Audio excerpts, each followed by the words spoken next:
18 Below was sparked by my own son, Lakota, and his band, and I just saw how hard they worked, and I saw just the hours and the dedication, and then there was really no place to put it.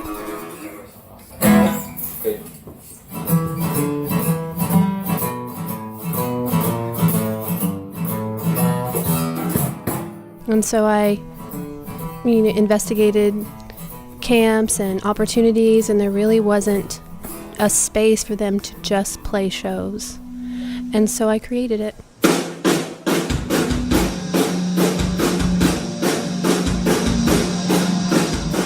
"18 Below" started almost 3 years ago in Spider House. We had our first show there, and it was phenomenal. Thank you all so much for the red tag. I think it's 18 Below. This has been a blast. All the kids just came out in droves and wanted to play shows, and I knew I had to keep this going. And it's all them. They get to shine without judgment. I mean, there'll be times we're at a show and someone will just completely miss a note, mess up, stop, and then we all clap. Because we're here to support each other. And I think they truly feel supported. My name is Ariel Herrera. I'm the lead singer of the Bare Feet. Fire in my eyes, realize the lies you have told onto me. Hate to feel like you're deceiving me, baby. I think that the band I'm in now, the Bare Feet, those are some of the best people I've ever met. I mean, they're my best friends. So now we're still in a band. Obviously, we're playing 6th Street. We're playing all these different venues. We're looking at touring next summer, and that would have never happened if I hadn't ever seen them. So I think 18 and Below changed my life in a lot of ways, but it also gave me a band that I'm potentially going to be in for a very long time.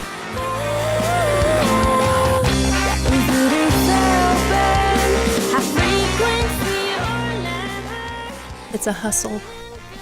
I think right now, because rent is going up and venues are now needing to have those sponsors come in, and those sponsors are cigarettes and energy drinks, and they have stipulations as far as needing the venue to be 18 and up.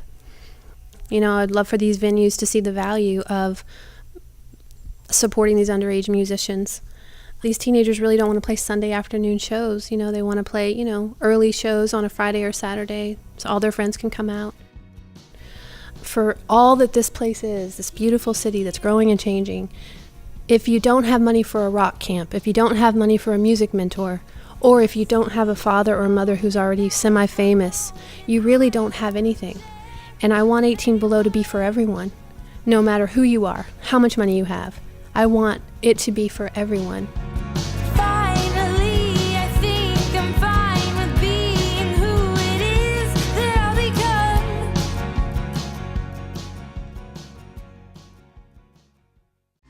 You're tuned to the national news show of Texas. It's Texas Standard Time. Hi, I'm DaLyah Jones. I'm an intern at the Texas Standard and a mass communications student at Texas State University in San Marcos. And yes, I identify myself as African American, but that's easy for me to say. With all the talk of this being African American or Black History Month, I've noticed something that perhaps I haven't noticed before. How many people around me who look a lot like me don't identify the way that I do with that month or with that label? And I wanted to understand this better, so I asked a few friends how they felt about their own identity. I'm Yami, I'm Puerto Rican, and this is who I am. This is what I am. I don't know, it just came naturally, I guess. I never really questioned, what I was until I really just started, filling out serious paperwork. I'm like, Mom, okay, so what do I put for this? What do I check off? And when there's nothing but black and white to be, that there's an option, I'm closest to black than I am to white. So I look like this, my body's shaped like this, but I'm not that. I'm neither of y'all. I'm not Hispanic. I'm not Mexican. Yes, I have black in me, but I can't just pick a side. I'm me.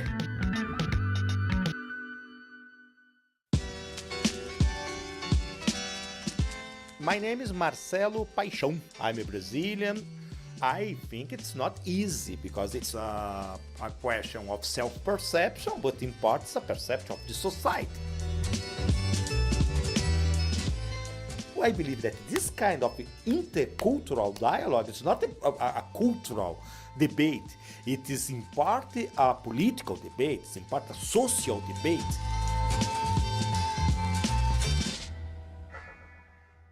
It's Rosemary Imordi. I'm Nigerian. I'm never African American, I'm not Black, I'm Nigerian. For me, Black is totally different from someone else. Like, I wish I could say I had descendants from Louisiana or the South that went through all this, but I don't. Let's say my brother goes out jogging at night, and he does, and with his hoodie, they don't see African American, they don't see like European, they see just Black. And so that's where I want to stand with them. Even though technically, yes, I'm different, but when it comes to just the skin color and the brown paper bag, I want to unify myself as much as I can.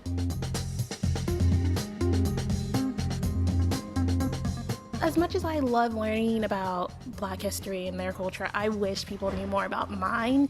I feel like I have to advocate Nigerian culture when my story could be totally different from someone else that's Nigerian or Kenyan or something like that. Let's say at my mom's birthday party, they throw money in the air and like you have to sweep it. And I tell them like all these crazy stories and they're like that's awesome. At my birthday parties, we just have barbecue, you know? So I'm so prideful in that I have little specialties that I can call mine and that I know where all that comes from. So what is the conclusion? What's the takeaway from these different perspectives on African American History Month? It's not just that they're out there. In a way, maybe some of us take for granted the things we think we have in common, even among those who look like us. We say that skin color doesn't matter, but maybe it matters in an unexpected way. So what do you think? Email us at texasstandard@kut.org. I'm DaLyah Jones, an intern at the Texas Standard.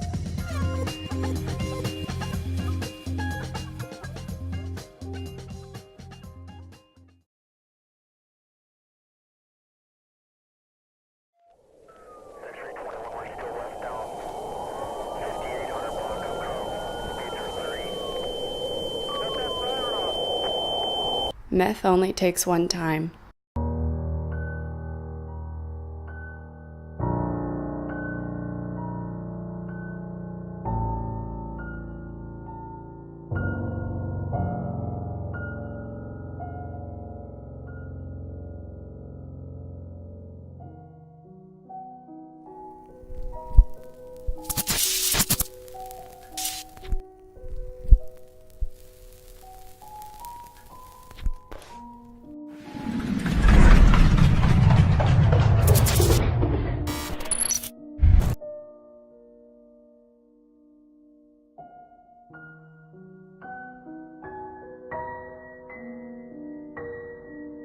Meth only takes one time.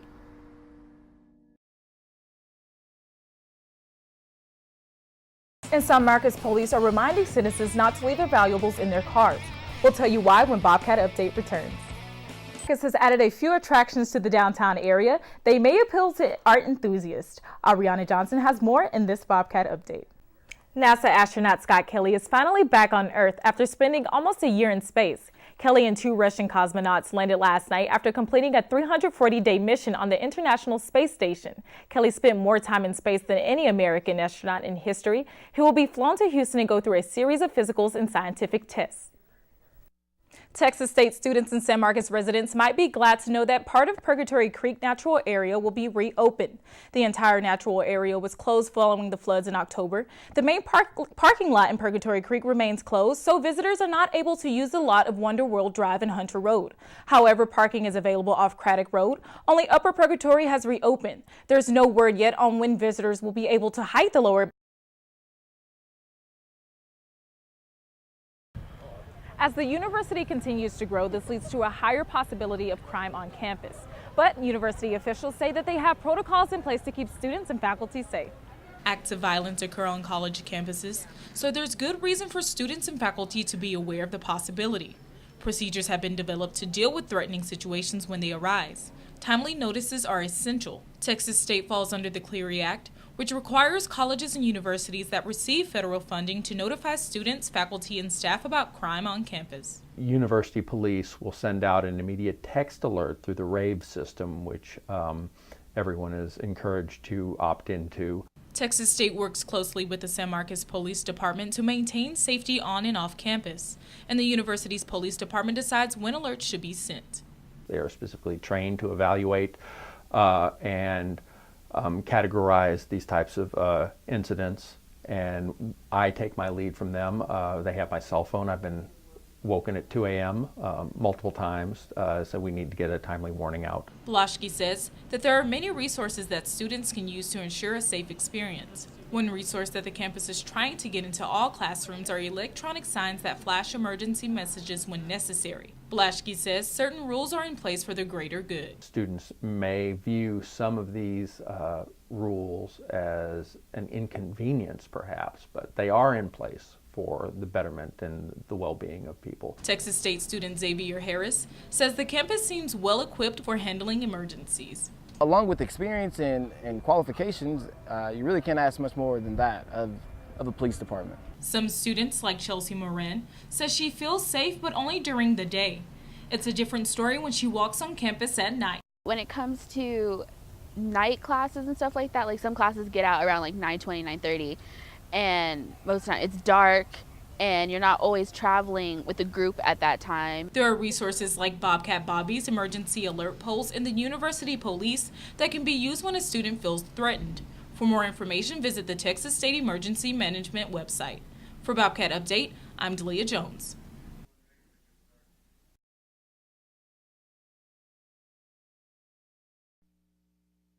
It's obvious from all of the construction on campus that Texas State is growing, and the Student Health Center is attempting to keep up by meeting the needs of an ever-increasing student population. Assistant Director Karen Gordon-Sosby says she and the Health Center staff are looking forward to some much-needed changes. We're pretty good with appointments. We're able to meet the needs of the students, but as the university continues to add about 1,000 students a year. And so every time we add about 3,000 more students, we need another medical provider to be able to meet their needs. Sosby says the building will be enlarged to increase the number of physicians and specialists who can work on campus. But it's very exciting to be given this opportunity to be on the campus master plan so that we can think about the next stage and just keep our campus, keep up to pace with the excellence we want to provide. Sosby says construction could possibly begin as soon as 2018. Texas State student LaRasia Thomas says the health center offers a wide variety of services, but there's always room for improvement. Maybe another service they could offer with the expansion is probably like emergency services or like after hours. Something of that sort. Texas State student Brianna Adams says she agrees that the expansion is necessary, but having more construction is a concern. It might interfere with people trying to get appointments and things like that. It might cause people not wanting to go there because of it. There's no set date on when construction will begin, but the Healthcare Center is still taking student input. Email, call, or tweet the Healthcare Center for your voice to be heard. For Bobcat Update, I'm DaLyah Jones.